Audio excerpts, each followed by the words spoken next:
Good morning, members, officers and members of the public, and welcome to the meeting of the City of London Corporation's Port Health and Environmental Services Committee today, Tuesday the 25th of November 2025 at Guildhall. The public element of today's meeting is being live streamed, and those participating in the meeting have given consent to their inclusion. The recording will be available on the City Corporation's YouTube channel following the meeting and will be retained for up to 1 municipal year. Okay, thank you very much. Can we confirm that the live stream is running? It is. Okay, thank you very much. So welcome everybody to the meeting. And the first, well, just before we start the meeting, just a reminder that the rules in relation to meetings that deal with statutory functions, people who are online are not able to participate in the decision items. But I'm happy for them to contribute in the for information items, and that's sort of unfortunately something which is a legal requirement.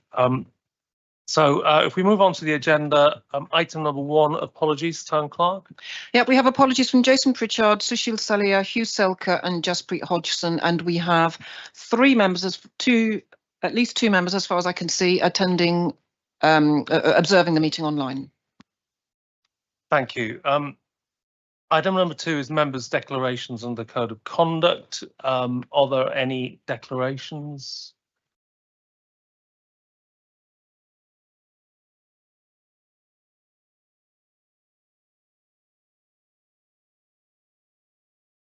Item number 3.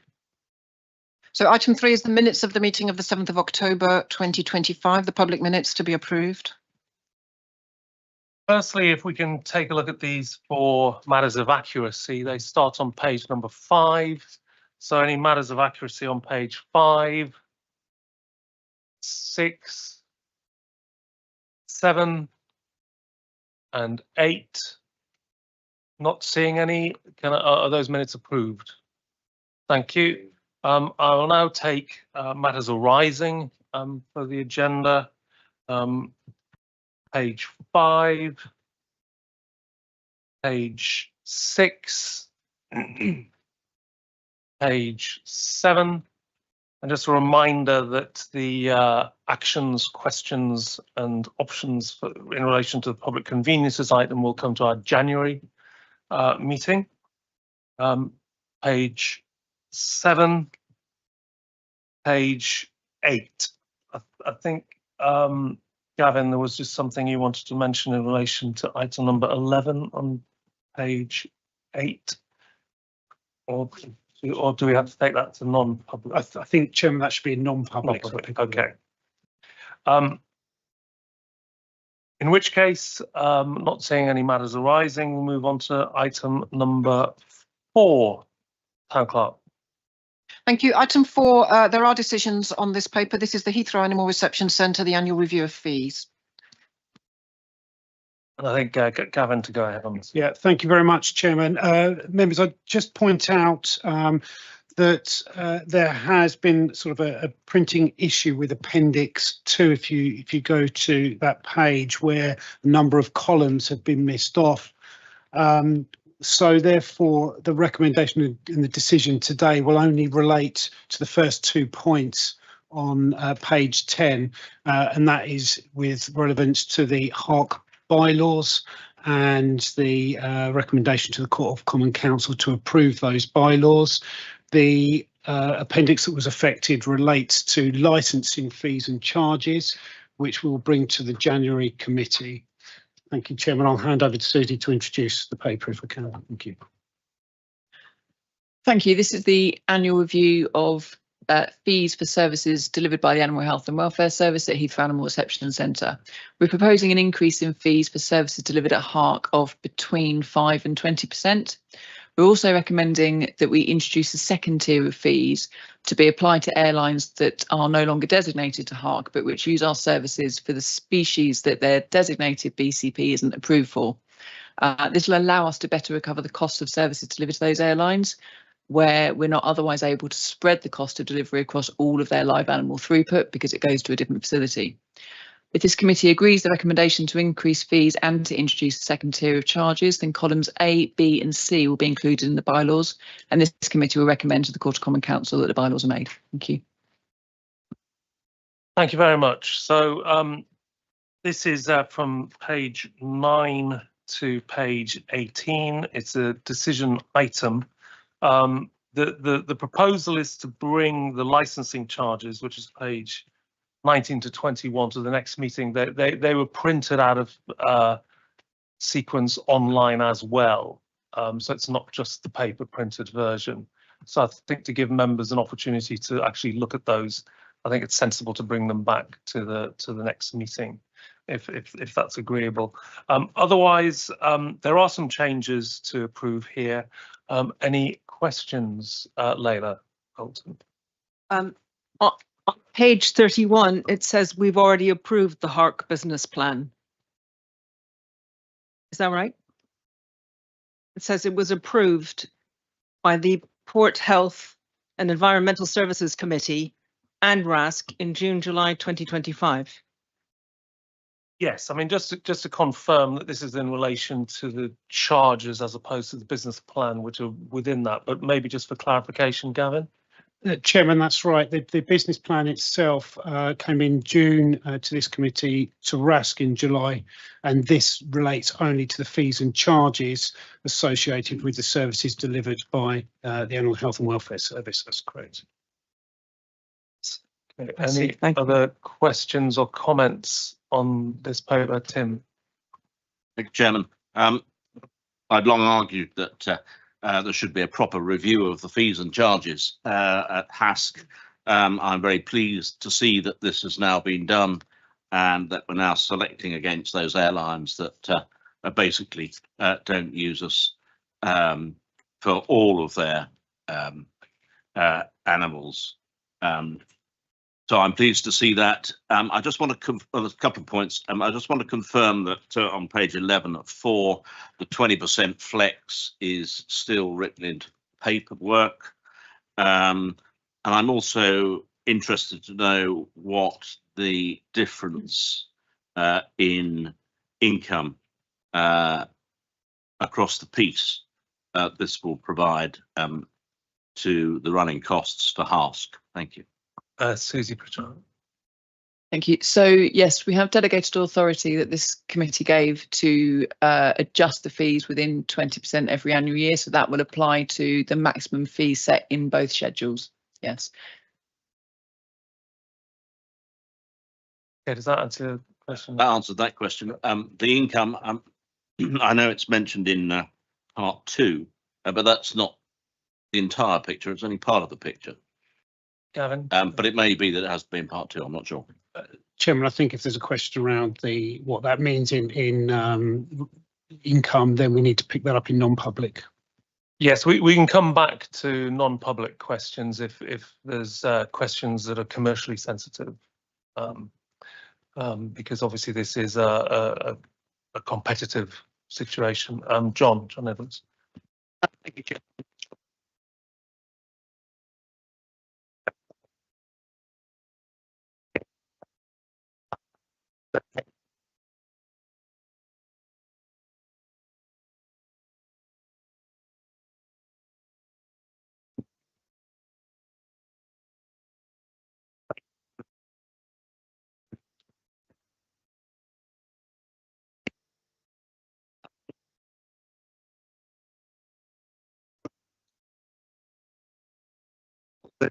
Sorry, we're not hearing online.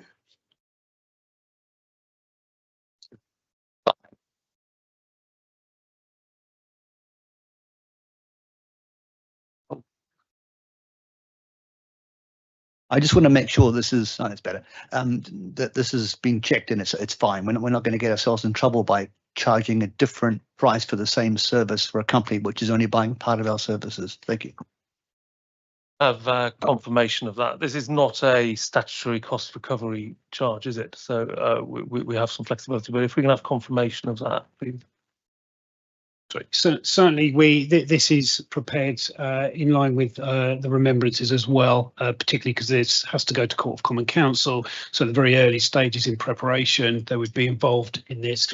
All fees and charges are set on a full cost recovery basis, which is what we're allowed to do in terms of the legislation that underpins this work. And if you go to section 14 of the report, it has the legal implications outlined there. Okay, so thanks for that. Yeah, so that part of it does have to go to full Court of Common Council, doesn't it? And yeah, I'd like to sort of thank the officers for coming back for this, and it's a good example of where questions and suggestions coming from members at committee can actually make an impact. So I'd like to thank those members, Tim Butcher included, who made this suggestion. Okay, so this is a decision item. Any other questions before we go to a vote on this? If not, can I see those in favour? Any against? Okay, so that's carried. Town Clerk, item number 5. Item number 5 is the Environment Department Business Plan for 25-26. Okay, and I think we're going to have a brief introduction to this as well. Joanne.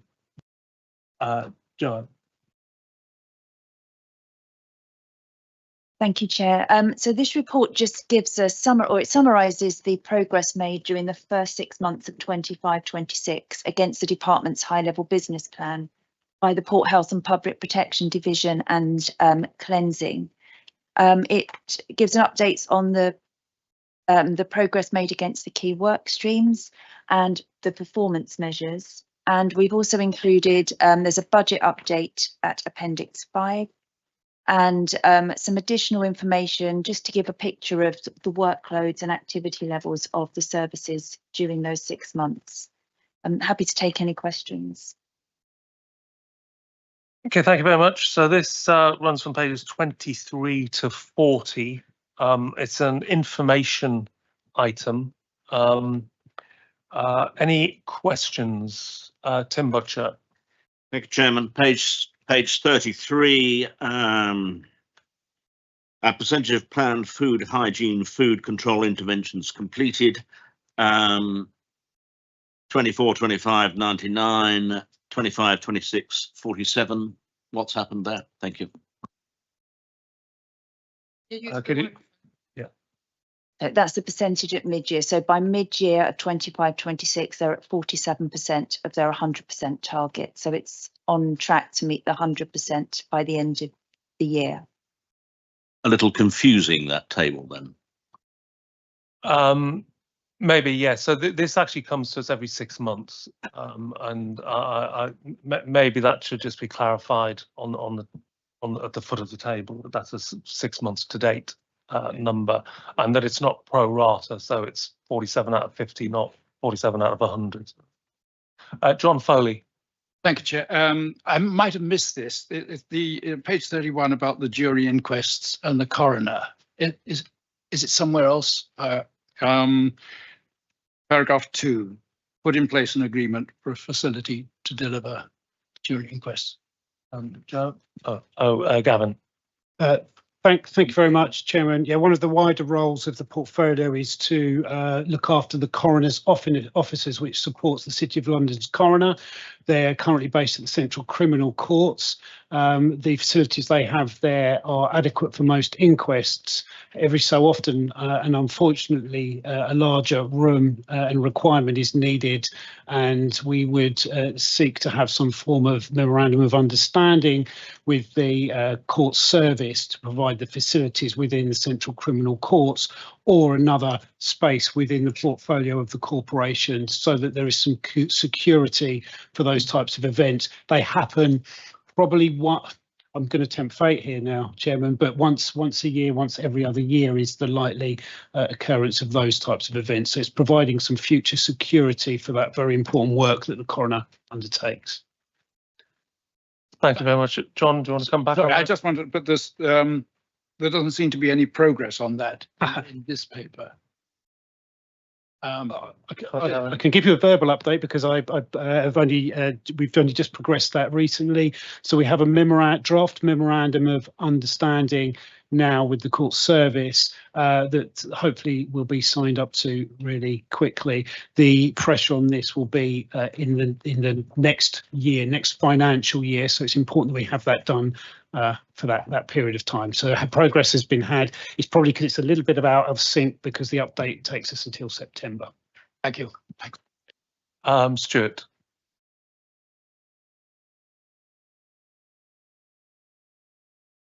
Red light on that bed.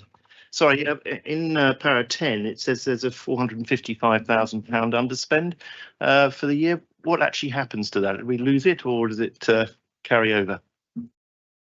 Jenny Pitcairn. Thank you, Chair. The Executive Director will have the opportunity to bid for carry forwards for specific purposes. Any excess over and above any carry forwards agreed would be returned to central funds. I guess it's okay. Any other questions on this agenda item number 5? Layla Moulton. Thank you, Chair. Could you please explain the performance targets for air quality on page 33? For 2024-25, we have a target of 94% of 2023 levels, and the target for 25-26 is 90%. Can you explain this lower target? Is it because we're proceeding on a different base? I understand there's confusion because it's difficult because the numbers are only from 2023, but are we being more ambitious or the same or less? Thank you. Chairman, yes, I can pick that up. Actually, the 94% was the performance in 24-25 against the same 90% target.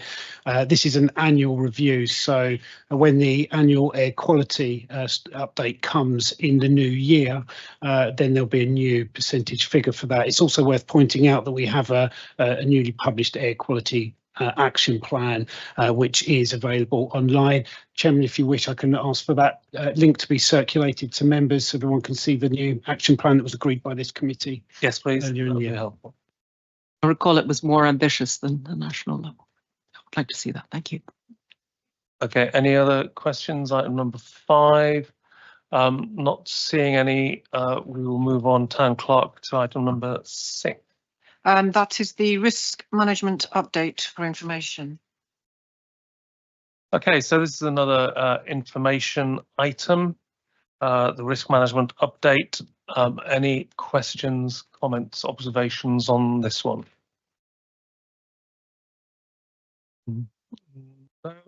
Okay, not seeing any. Town Clerk, item number 7. And this is the tobacco and vapes bill. We have somebody online to talk to that. Thank you, Mr. Edwards. Thank you, Chair. The paper concerns the tobacco and vapes bill, which is currently going through its second house in the Houses of Parliament. It's in its committee stage in the House of Lords. The bill will make it an offence to sell tobacco products to anyone born after the 1st of January 2009, so those currently aged 16 or under. And it will also widen the scope of nicotine and vaping products subject to an age of sale restriction, which will remain around at 18. It will introduce a retailer licensing scheme for the sale of tobacco and vaping products, and it will introduce fixed penalty notices for offences related to, among other things, the underage sale of these products and licensing offences. The City Corporation is in scope in respect of its role as a licensing authority and as a trading standards authority, and I think colleagues from Environment Services can expand on that if you have any questions. As I say, the bill is currently in its committee stage, which is due to finish this week. It will then have its report stage and consideration of amendments, but there have been no successful amendments made during its committee stage, so I would anticipate that it will make relatively quick progress once it's out of committee, and will receive royal assent towards the end of this year or the beginning of next year. Thank you. Thank you very much for that. Yes, I'm sure many of you are aware of this particular piece of legislation going through the Houses of Parliament. Any questions or comments, Deborah Oliver? Just one query. It's on the committees listed. None of the City of London police committees are on the list. just checking. I'm sure they will be aware of it because of the implications for increased organised crime, but it's just double checking that there's a conversation happening with city police. Yeah, good question. Because ultimately there may be sort of police enforcement involved in this. But so, have they been involved in this at this stage, or does that come later? Not to date, but I will make sure that they are made aware. Thank you very much. Any other questions, comments, observations on this paper? Marianne Fredericks. Thank you, Chair. It's just to ensure that we have written in the budget the funding for enforcement and monitoring, because that's vitally important if we're actually going to deal with illicit trading and ensure that retailers comply with the legislation. Thank you. Thank you very much. So presumably there will be allowances made in the budget. I'm sure the government are going to give us extra money to do this, but they always do, don't they? But so who'd like to take this? Gavin? So Chairman, I think at the moment what we have is the bill that's there. I think we have to understand what the final decision on that bill is, and then we'll be able to understand what enforcement and additional costs that may bring for enforcement at that stage. And there will be future papers that will come to this committee and other committees, because it does overlap with other areas of work, when we know and understand what that looks like. We just don't have that information at the moment. Okay, thank you very much. Any other questions or comments? Marianne, do you want to come back on that? Thank you for that. Will retailers have to enforce the local authority if they're going to be selling these products, so that we know which retailers are actually selling them? It makes it easier to enforce. Do we know an answer to that? Yeah, not at this stage, apparently. Okay, any other questions or comments? If not, that's also an information item. So we'll move on to item number 8, Town Clerk. Thank you. Item 8 is questions on matters relating to the work of the committee. We do have one question. So we've had a pre-notification of one question, Vasiliki Manta. Thank you, Chair. This is regarding cleansing, and especially in Castle Baynard ward. The area, especially around St. Bride's Church, is a hotspot. We find waste all the time. We have to report all the time. The cleansing team is great. When they get a report, they'll come out, they'll take away everything, they'll look for identification inside the rubbish to see who's left them. It's usually residential and commercial waste, but that also attracts antisocial behavior. There was an incident a couple of weeks ago that the cleansing team came out and dealt with quite quickly. But I was looking into maybe we can amend the schedule or put more cleansing teams around the area, since it's a hotspot, just to prevent rather than act after the fact. And yes, just because we're also very close to, a ward that has St. Paul's and a church that attracts a lot of people, it will be nice to look a little bit more presentable. Thank you, Chair. Thank you for that. Joe Kingston, I think you're going to take this. Thank you, Chairman, and thank you for noticing the question. So yeah, I think we can certainly look. One of I suppose there's 3 things there. The rubbish that you mentioned dumped outside of or left outside allocated times. We as you point out, we do enforce quite strongly in that area. We've engaged with 16 businesses around St. Bride's area so far this year, and issued a number of enforcement notices against those businesses. So we are active in the area. We've also sent letters to all of the residential properties within the area to inform them of the correct times that they can put their waste out. On the schedules and cleansing, we have looked at that, and I think what we're going to do is adjust it at the weekends. We've identified that we can go in there earlier, and actually weekdays as well. I think we can go in there a little bit earlier.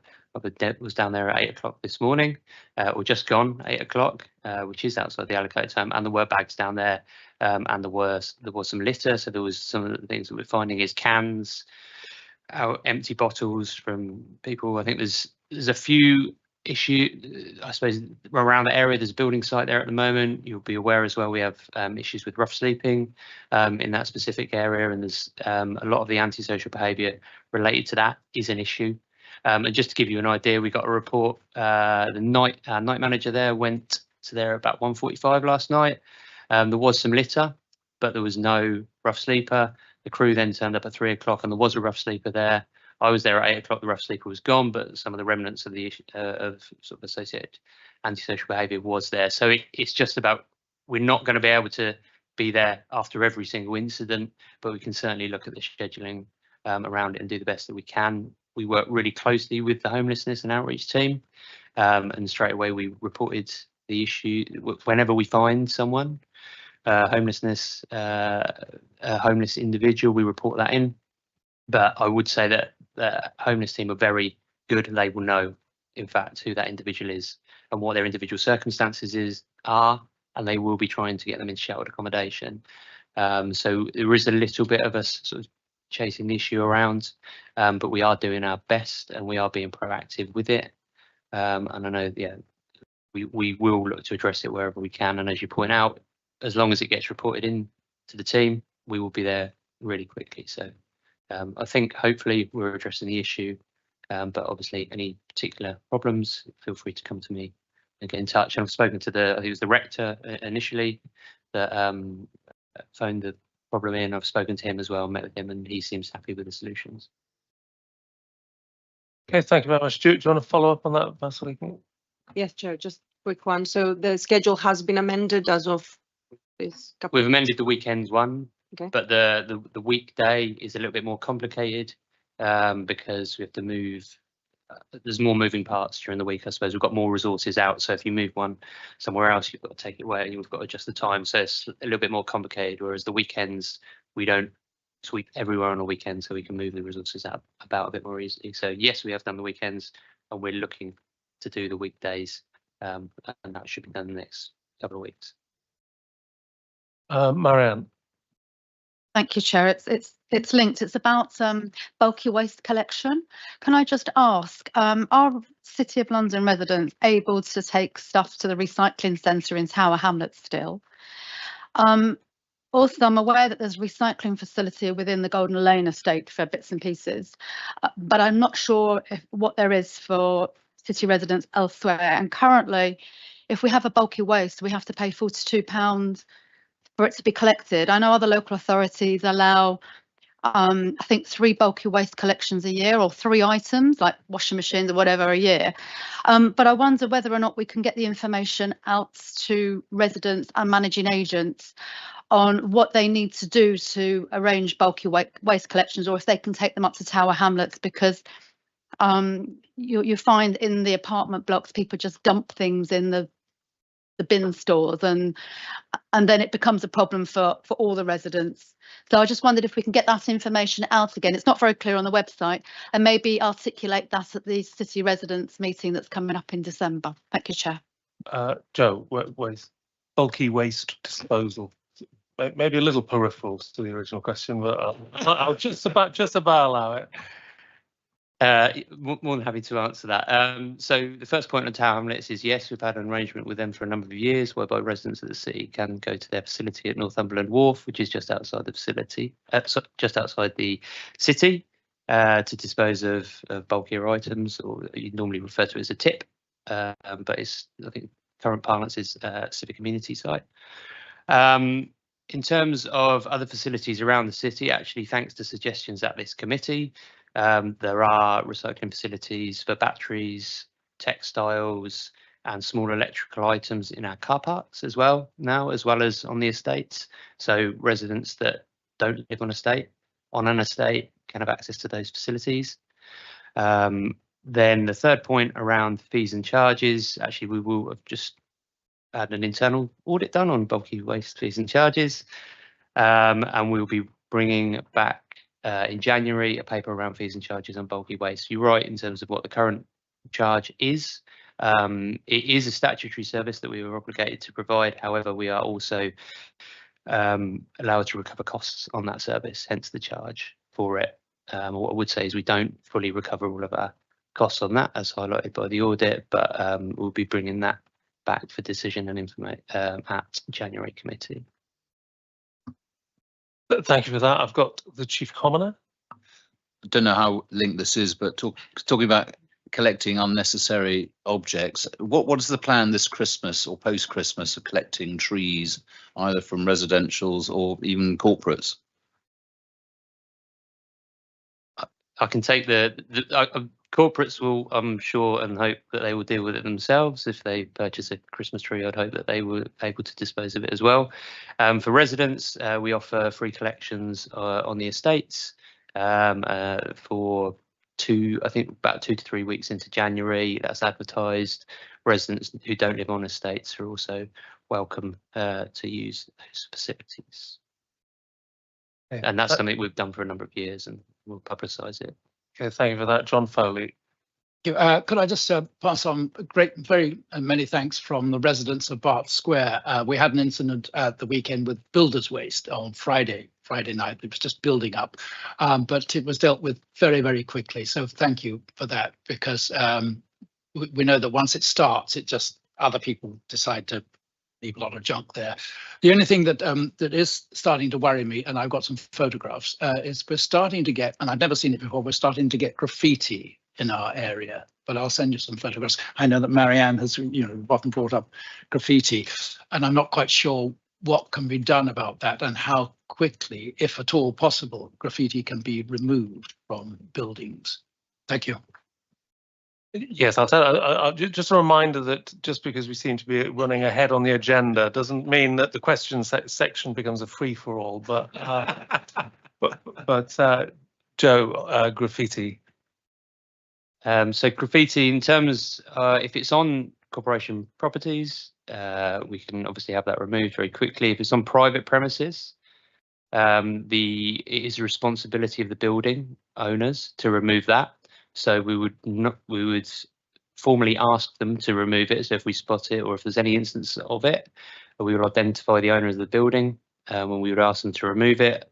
Then if they don't do that voluntarily, we use an enforcement process. It would take a couple of months to see that through, but effectively we can ask them to remove it, or we can then remove it at their cost.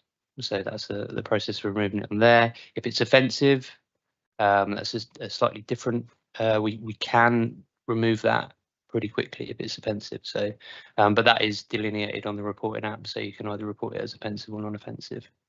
So that's the process for dealing with graffiti. Is that okay? Lovely. Thanks for that. Yeah, it's one of the issues that we had, because I mean we in Cornhill Ward there was some graffiti against the St. Peter's Church, the Wren Church, and it seems very simple. Oh, can you have the graffiti removed? But in fact, it had to be the owners of the church removing that, and because it was a listed building, lots of complications. So we had one sort of local activist who was offering to do it himself, and we had to sort of put a halt onto that because he was going to go and start trying to take graffiti off a Wren church. Marianne.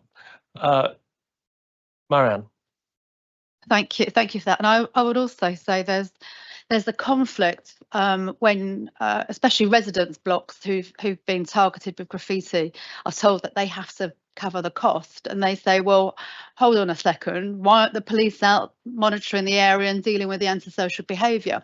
So I always find it's really problematic, because it's chicken and egg. Whose fault is it? It's certainly not the residents who are living in the block, minding their own business, being good citizens. And I think at some point we might need to be pragmatic about it, because the sooner we remove it, the message we send out is we don't tolerate this behaviour, and it's less likely to occur. But I think also, if you have buildings that are constantly targeted, it's really unfair for the residents in that block. I don't know what the answer is. I'll take that as a comment. Because the police can't be everywhere. Yeah, I'll take that as a comment rather than a question. Next, I had John Edwards. Thank you, Chair. Just to confirm, because it wasn't actually said directly, but Joe, I'm assuming that the bulk waste at Golden Lane is still accessible to all residents in the city, because you've covered everything else very nicely. Thank you very much. But bulk waste was not part of the car park deal. So if you've got a small furniture item, the residents in my ward are still, carrying it up to Golden Lane. I think it's fine. Could we just confirm that? Thank you. That's correct. It does. Layla Bolt, and I'm going to take this as the last contribution because we've gone way off piece in terms of the original question. Thank you, Chair. This is a question about graffiti. Is there an opportunity for local workers and residents to join volunteer groups to remove graffiti, as is the case where I live in Islington, and one of the big businesses in Bassishaw Ward has actually asked what are the opportunities for staff at our firm to volunteer and clean up graffiti and help in other ways. Joe, is this an initiative on our radar? I think the same issues still stand in terms of liability. So if you're cleaning something off of a building, you need the permission of the building owners, because we wouldn't want to. You couldn't go in and clean it off unilaterally. You might damage the property or the stonework or anything like that. And to be perfectly honest with you, I think if it was going to be done, I'd rather it done by a professional company as opposed to volunteers.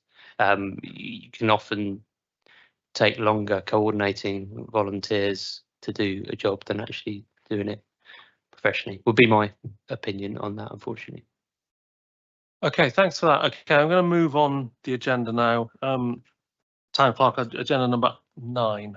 Any other business? I don't have any other business, so item number 10. Thank you. Do we have members' approval to exclude the public in line with the wording set out under agenda item? Agreed. Thank you. Okay, in which case we're going to move into non-public, and we'll just wait for the live stream to.